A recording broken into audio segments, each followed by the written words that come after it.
शौहर ने अपनी बीवी पर चाकू से हमला करके किया हलाक। हमले के बाद खुदकुशी की कोशिश की। पुलिस कर रही है तहकीकात। यूपी के बिजनौर में हो रहे किसानों की महासभा से प्रियंका गांधी का खिताब। कहा, पीएम मोदी करते हैं ज़बानी योजनाओं का ऐलान, जिसकी नहीं होती कोई जमीनी हकीकत। रसोई गैस के सिलेंडर की कीमत में इजाफे के खिलाफ कानपुर में समाजवादी पार्टी के लीडरों का अनोखा मुजाहरा। गैस सिलेंडर की अर्थी निकाल कर किया एहतजाज। फ्रंट लाइन मेडिकल कारकुनान को कोरोना से पाक करने के मुस्बत नतायज आ रहे हैं सामने। तकरीबन 11 माह बाद यूपी में पूरी तरह से खोले गए हैं सरकारी अस्पताल। बड़ी तादाद में आ रहे हैं मरीज।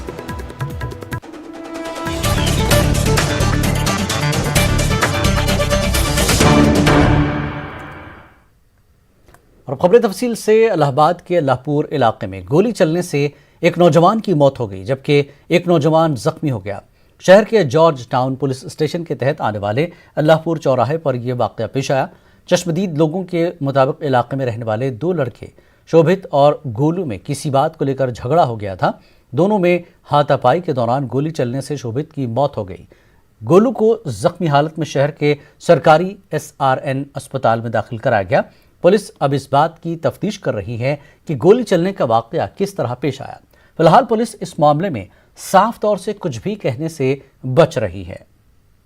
पहुंचे तो वो मार रहा था, तो हमने पूछा क्या बात हुई। तब हमने रोक के पूछा क्या बात हुई। छुड़ाने उड़ाने के बाद कहा मैं मार दूंगा, मैं मार दूंगा। हमको कहा लिए मार दोगे, क्या बात हुई है। कोई बात नहीं, हमने बताया नहीं। फिर उसके बाद तुमसे मार झपटे होते में दोनों लट्टी झपटा किए थे। फिर लट्टी झपटा हुई, उसी में गिरा और उसने रिवॉल्वर निकाल के बस पट पट गोली मार दी। मना कर दीजिएगा, घर में सत्यम चित्रमा नहीं हुई है। वो सत्यम चित्रमा नहीं, सत्यम उसका दोस्त है। और गाजियाबाद के थाना वैशाली इलाके में एक शौहर ने अपनी बीवी पर चाकू से हमला कर दिया और फिर अपने हाथ की नस काट ली। इस वारदात में खातून की मौत हो गई, जबकि खुद शौहर अस्पताल में जिंदगी की जंग लड़ रहा है। बताया जाता है कि वैशाली सेक्टर 5 में रहने वाले देवजीत दत्ता ऑनलाइन कंपनी में काम करते हैं। पुलिस मामले की तफ्तीश कर रही है। आज कौसाम्बी थाना क्षेत्र के वैशाली सेक्टर 5 में पति पत्नी एक साथ फ्लैट में रहते थे। पति ने पत्नी को मार दिया है और अपना भी नस काट करके सुसाइड करने का प्रयास किया है। मौके पर आके देखने पर पता चला कि इसके द्वारा सुसाइड नोट भी लिखा गया है। पति को पारस हॉस्पिटल में एडमिट करा दिया गया, जहां पे उसकी स्थिति भी चिंताजनक बनी हुई है। गाजीपुर बॉर्डर पर किसान आंदोलन जारी है। दूसरी तरफ पुलिस की बैरिकेडिंग, कटीले तारों की बंदिशों की वजह से आवाम को सख्त परेशानियों का सामना करना पड़ रहा है। परेशान हो रहे लोग आमदरफ्त के लिए अपनी जान जोखिम में डालकर कुछ रास्ते का इस्तेमाल कर रहे हैं। हालात का जायजा लिया हमारे नुमाइंदे रोहित ने। पर किसानों के आंदोलन का 82वां दिन है। हम एक तस्वीर की बात करते हैं। सबसे पहले हम उस जगह पहुंचे हैं जहां पर दिल्ली पुलिस ने खाई खोदी हुई थी कि कोई भी यहां से पैदल ना जा सके। दूसरी तरफ की तस्वीर की बात करें तो ये वाहन है उसी साइड के कच्चे रास्ते से जा रहे हैं, क्योंकि बॉर्डर दिल्ली पुलिस ने बंद कर दिया है जहां पर किसानों का आंदोलन चल रहा है, जिससे बहुत ही समस्या आखिरकार इन्हें उठा के जाना पड़ रहा है। आप तस्वीरों में साफ तौर पर देख सकते हैं कि जो बाइक है इन्हीं कच्चे रास्तों से जा रहा है। जोखिम उठाकर ये बाइक इन रास्तों से निकल रही है, क्योंकि इन्हें अपने ऑफिस में समय अनुसार पहुंचना होता है। चलिए कुछ लोग हैं, इनसे भी बात कर लेते हैं। क्या समस्या इन्हें आ रही है? क्या नाम है आपका? मेरा नाम मैनुद्दीन है। हम ये आपसे जानना चाहते हैं, कच्चे रास्ता है, इससे आप जा रहे हैं निकलकर, जोखिम भरा सफर है। बिल्कुल, असल में हम लोग यहाँ से निकल रहे हैं, मजबूरियाँ हैं ये कुछ ऐसी कि किसान आंदोलन पे यहाँ धरने पे बैठे हैं। धरना स्थल वाली जगह अगर आप सील करें तो ठीक है। पुलिस ने ज़बरदस्ती ये खाई खोद खोद के यहाँ रास्ते बंद कर दिए हैं, जिसकी वजह से आम जनता बहुत ही ज़्यादा परेशानी में है। पुलिस को चाहिए ये कम से कम यहाँ से ऐसा रास्ता तो कोई खोले। किसान तो किसी को कुछ नहीं कह रहे, पुलिस ने ये सब कर रखा है। खाइए खुदवा रखी है, 10-10 फीट गहरी खाइए खुदवा रखी है। पहले इस रास्ते से कोई नहीं जाता था, जंगल था ये रास्ता। अब यहाँ से बाइक भी जा रही है, बाइक गिर भी रही है और यहाँ इन्हें बहुत ही समय लग रहा है यहाँ पर पहुँचने में। आप देख सकते हैं साफ साफ। क्या कहना चाहेंगे आप? मैं ये कहना चाहूँगा कि सरकार को किसानों की मांग को जल्द से जल्द मांग लेना चाहिए, ताकि ये लोग तमाम आम जनता परेशान हो रही है, इनकी परेशानी खत्म हो जाए। किसानों की बात बिल्कुल। है जो अपनी जगह। ये आम जनता जो बता रही है उन्हें कितनी समस्या आ रही है। एक तरफ आंदोलन चल रहा है, पुलिस ने कटीले तार लगा रखे हैं, बैरिकेटिंग करके बंद कर रखा है जो सीमा है दिल्ली की तरफ जाने के लिए। वहीं दूसरी तरफ ये रास्ता है जहां पर बाइकें गुजर रही हैं, कच्चा रास्ता है। इन रास्तों से बाइक यहां से निकल रही हैं और बहुत ही अधिक समस्या का सामना उठाना पड़ रहा है। ये इन रास्तों से निकल कर जा रहे हैं। पुलिस ने इन रास्तों पे भी कटीले तारे लगाए थे, लेकिन इन कटीले तारों को इन लोगों ने हटा दिया है और यहीं से अपने वाहनों को ये लेकर गुजर रहे हैं। गाजीपुर बॉर्डर से नेटवर्क 18 के लिए मैं रोहित सिंह। मेरठ में आज वुकला ने हस्तिनापुर से बीजेपी एमएलए दिनेश कटक के खिलाफ कचहरी से लेकर कलेक्ट्रेट और एसएसपी ऑफिस तक जबरदस्त एहतजाजी मुजाहरा किया। गुज़श्ता रोज एडवोकेट ओमकार सिंह तोमर खुदकुशी मामले में बीजेपी एमएलए दिनेश कटक का नाम सामने आने के बाद मेरठ की वुकला बिरादरी ने एमएलए और दीगर मुलजमीन की गिरफ्तारी के मुतालबे को लेकर पुलिस थाने का घेराव किया था, लेकिन अब तक गिरफ्तारी न होने से नाराज मेरठ बार एसोसिएशन ने आज एसएसपी ऑफिस से कलेक्ट्रेट तक एहतजाजी जुलूस निकालकर जबरदस्त मुजाहरा किया और पुलिस को 24 घंटे के अंदर मुलजमीन की गिरफ्तारी का इंतबा दिया। बीजेपी एमएलए पर इल्जाम है कि घरेलू तनाज़े में बीजेपी एमएलए दिनेश कटक की गैर जरूरी मदाखलत और दबाव की वजह से एडवोकेट ओमकार सिंह तोमर ने खुदकुशी कर ली और घर वालों की जानिब से नामजद रिपोर्ट दर्ज कराने जाने के बावजूद सियासी दबाव में पुलिस ने अब तक मुलजमीन की गिरफ्तारी नहीं की है। मेरठ बार एसोसिएशन के अध्यक्ष के साथ, सेक्रेटरी महोदय के साथ एसएसपी कार्यालय गए। हमारा हस्तिनापुर विधायक दिनेश खटीक, उसके साथ 14 अन्य मुलजिमान, प्रधान, अन्य प्रधान, पूर्व प्रधान, लड़की, ससुर और सास जो एफआईआर में नामित है, उनकी गिरफ्तारी का आश्वासन मिला है। इस तरह का कृत्य है जो जनता लोकतंत्र में विधायक को चुनकर वह भेजती है, उससे अपेक्षा करती है कि वो जनता के अनुसार काम करे। इस प्रकार अगर विधायक या कोई राजनीतिक व्यक्ति कार्य करेगा तो यह उचित नहीं है। ये इसका हम विरोध करते हैं अधिवक्ता समाज। जब तक अधिवक्ता उनकी मुलजिमान की गिरफ्तारी नहीं होगी, अधिवक्ता समाज हड़ताल पर रहेगा, काम नहीं करेगा। रसोई गैस के सिलेंडर की कीमत में इजाफे के खिलाफ आज समाजवादी पार्टी के लीडरों ने कानपुर में अनोखा मुजाहरा किया। रुकन असेंबली अमिताभ वाजपेयी की क़यादत में हुए इस मुजाहरे में गैस सिलेंडर की अर्थी निकाली गई। सिलेंडर की कीमतों में लगातार सरकार के माध्यम से बढ़ावा किया जा रहा है और आम आदमी की जेब में की गाढ़ी कमाई पर जिस प्रकार से सरकार डाका डालने का काम कर रही है, अगर हम बात करें दिसंबर से लेकर अब तक की, तो सिलेंडर में तकरीबन 175 रुपये बढ़ाए जा चुके हैं। लोगों को उज्ज्वला योजना के नाम पर जिस प्रकार से ठगा गया, सब्सिडी के साथ में खिलवाड़ करके लोगों को 400 रुपये में मिलने वाला सिलेंडर आज तकरीबन 750 से 800 रुपये तक पहुँचा दिया गया है। तो हम सरकार से ये मांग किए हैं, हम लोगों ने यहाँ पे सिलेंडर की एक अर्थी सजाई है, चूँकि आम आदमी आज सिलेंडर भराने की हैसियत में नहीं है, तो हम लोगों ने सरकार से इस अर्थी के माध्यम से एक मांग रखी है कि अगर सिलेंडर की बढ़ी हुई कीमतों को वापस नहीं लिया गया तो समाजवादी पार्टी के लोग एक बड़ा हिंसात्मक आंदोलन करने। यूपी के बिजनौर में किसानों की महासभा से प्रियंका गांधी ने खिताब किया। इस मौके पर उन्होंने पीएम मोदी पर जमकर निशाना साधा। प्रियंका ने कहा कि पीएम मोदी सिर्फ ज़बानी योजनाओं का ऐलान करते हैं जिसकी कोई ज़मीनी हकीकत नहीं होती है। मोदी जी ने किसानों की बात की, बेरोजगारी की बात की कि उसे दूर करेंगे।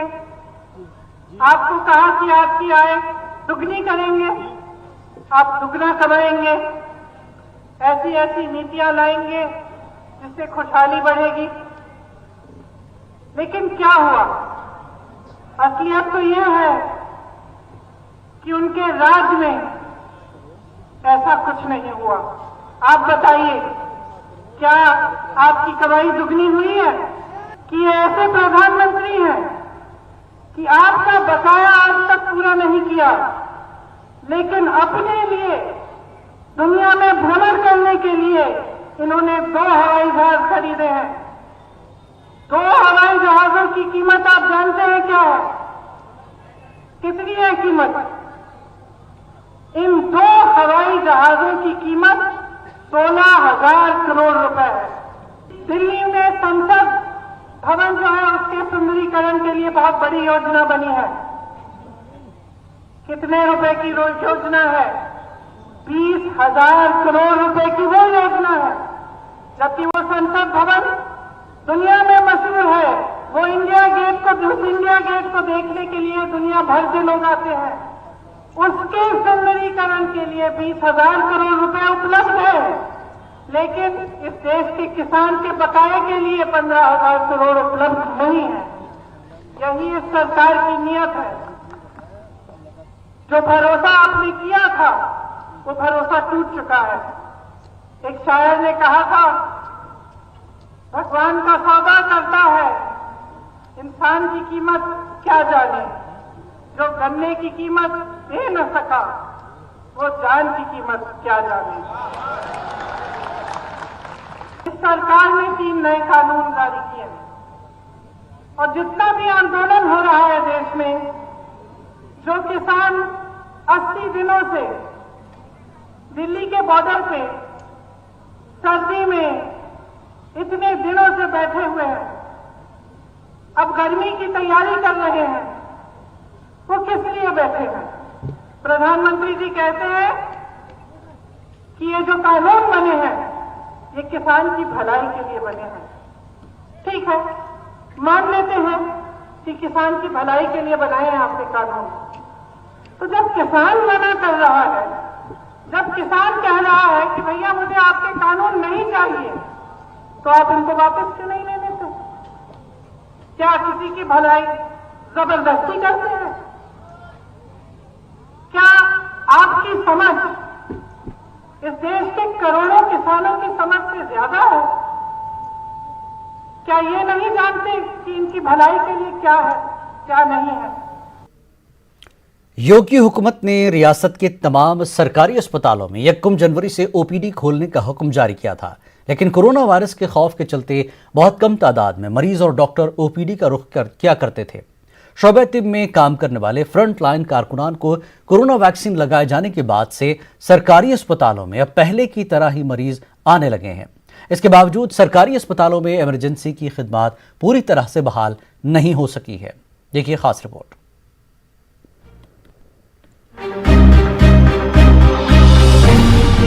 इलाहाबाद का स्वरूप रानी अस्पताल इलाके का सबसे बड़ा सरकारी अस्पताल है। इस अस्पताल में इलाहाबाद के अलावा आसपास के अजला से भी मरीज अपना इलाज कराने यहां आते हैं। तकरीबन 11 माह बाद रियासती हुकूमत ने सरकारी अस्पतालों में वाक़ तमाम शोबों को खोलने और मामूल के मुताबिक काम करने का हुक्म दिया है। सरकारी अस्पतालों में हस्ब साबिक तिब्बी खिदमात बहाल होने से मरीजों और उनके अहले खाना ने अपने इत्मीनान का इजहार किया है।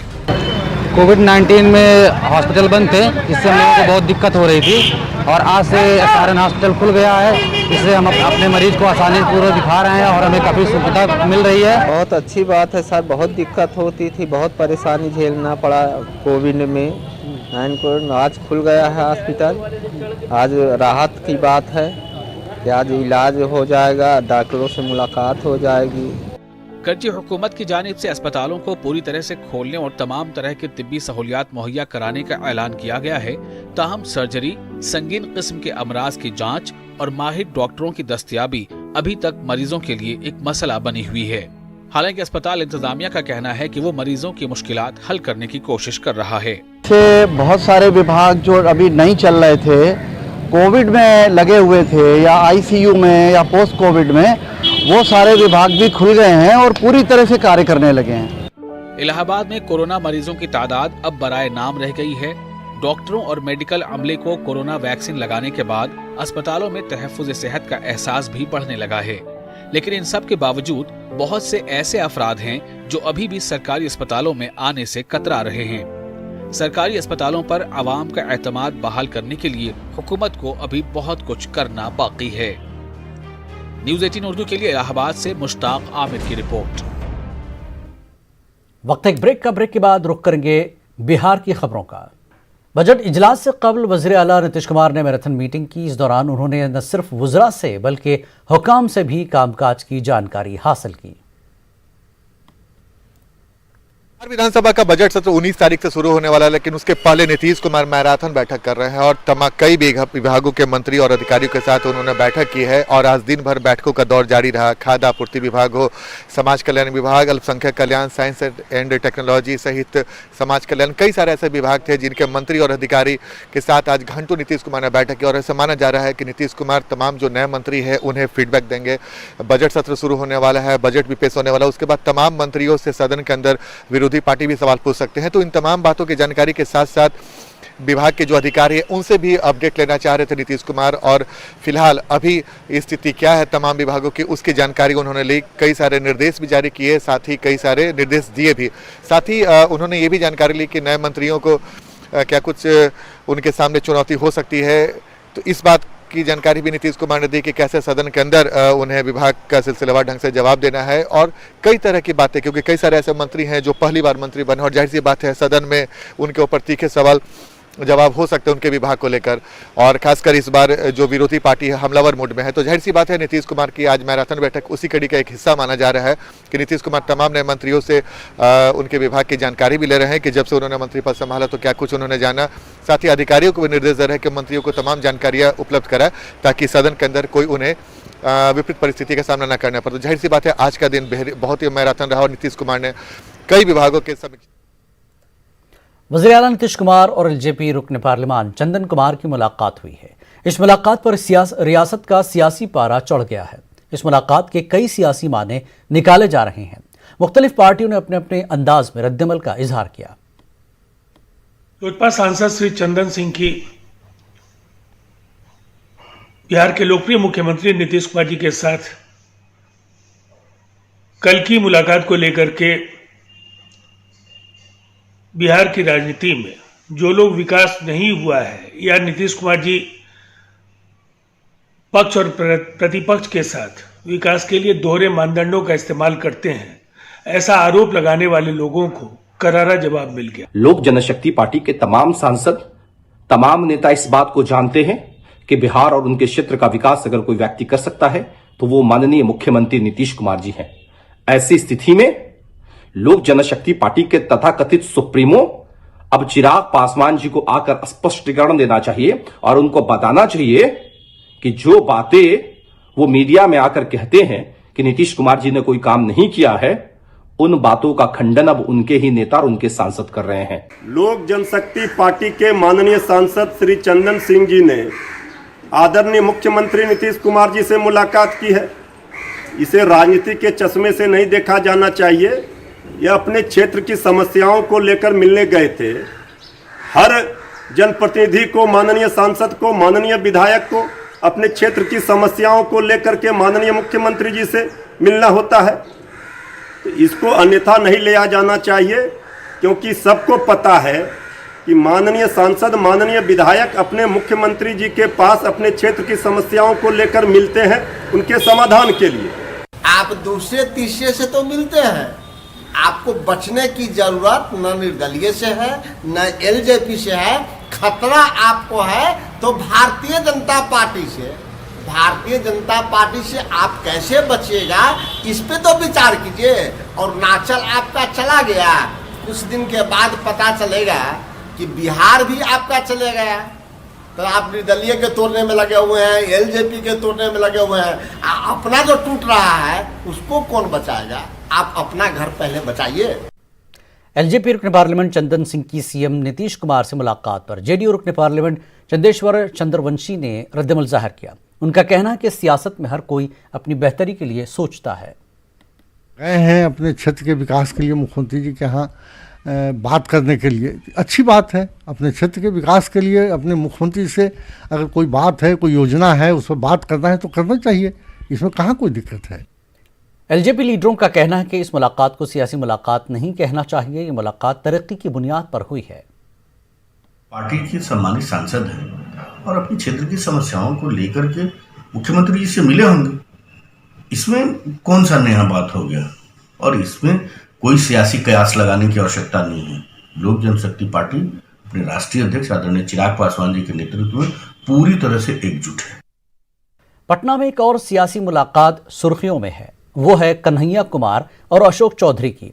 इस मुलाकात को भी खास कहा जा रहा है क्योंकि एक लीडर सीपीआई के हैं जबकि दूसरे जेडीयू के। इस मुलाकात के भी सियासी मतलब निकाले जा रहे हैं। कन्हैया कुमार और अशोक चौधरी की मुलाकात पर जेडीयू तर्जुमान का कहना है कि इस मुलाकात का सियासी मतलब नहीं निकाला जाना चाहिए।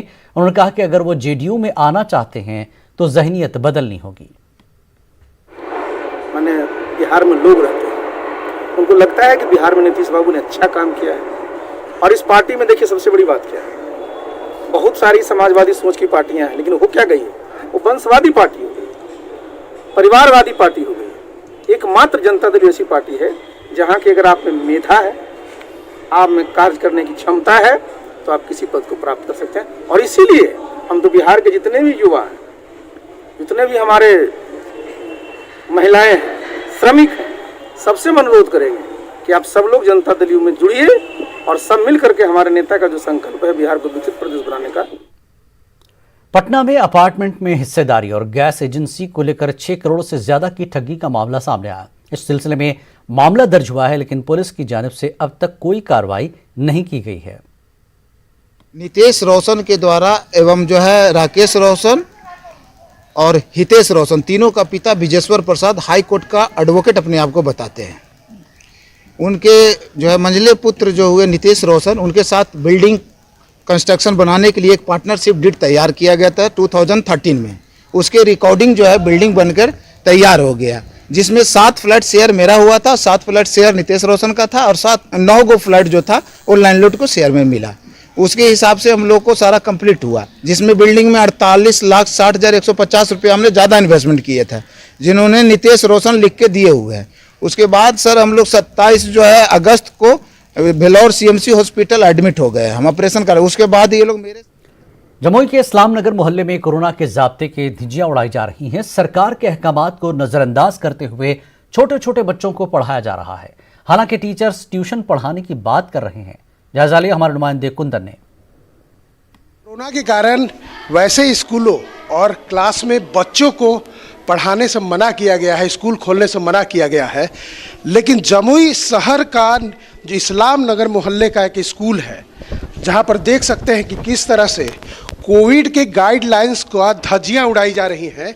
छोटे छोटे बच्चे हैं और ये बच्चों को स्कूल में पढ़ाने से मनाही है, लेकिन यहाँ पर देख सकते हैं कि किस तरह से बच्चे पढ़ाए जा रहे हैं स्कूल में। और यहाँ एक और तस्वीर दिखाना चाहूँगा कि ये छोटे छोटे बच्चे हैं और किस तरह से इन बच्चों को लाइन में लगाया गया है, ना आपस की दूरी है, ना कुछ है, ना मास्क है, ना ये। और ये सारे बच्चे इवन ये कहा जाए कि 1 to 5 के ही बच्चे होंगे। अच्छा एक बात बताइए, कितने क्लास के ही बच्चे हैं? सर ये तो ट्यूशन हो रही है। ट्यूशन हो रही है? किस बात का ट्यूशन पढ़ा रहे हैं? ट्यूशन पढ़ा रहे हैं स्कूल में? जैसे कि सर स्कूल जो लॉकडाउन हुआ है सर, एक रूल है, ये रूल है, एक सेकंड सर, ये रूल है, सुनिए, ये रूल है, उसके लिए सुनिए। आप कोविड का गाइडलाइन का पालन आप कर रहे हैं? कोविड के गाइडलाइन का पालन हो रहा है? स्कूल में एक्चुअली में जो कोचिंग जो खुला था ना सर, 2 घंटा ही पढ़ाते हैं, उसके बाद ये स्कूल खुला ही नहीं था। देख सकते हैं कि ये किस तरह से अगर ये कोचिंग है और ट्यूशन है, तो ये क्लासरूम है। किस क्लास में पढ़ते हो बच्चे? LKG में। LKG। क्या नाम है आपका? आसिद आलम। मास्क वगैरह नहीं लगाए हो तुम? मास्क नहीं लगाए हो? मास्क घर में रखा हुआ है। कितने बजे आए थे स्कूल? 9:30 बजे। कै बजे आओगे? 12:30 बजे। 12:30 बजे, 1 बजे? हाँ सर, 1 बजे। क्लासरूम में भी अगर दिखाना चाहेंगे कि यही हालात है। ये जमुई इस्लाम नगर मोहल्ले का इंडियन पब्लिक स्कूल है और यहाँ पर खुलेआम धज्जियां उड़ाई जा रही है कोविड के गाइडलाइंस का कि जिला मुख्यालय के इस इलाके में अगर ये स्कूल चल रहा है तो कितनी बड़ी लापरवाही से है कोविड को लेकर, और इसका नुकसान किसको होगा। जाहिर तौर पर जरूरी है ऐसे लापरवाह लोगों पर कार्रवाई हो। केसी कुंदन, न्यूज़ 18 जमुई। इस बुलेटिन में फिलहाल इतना ही। आदाब।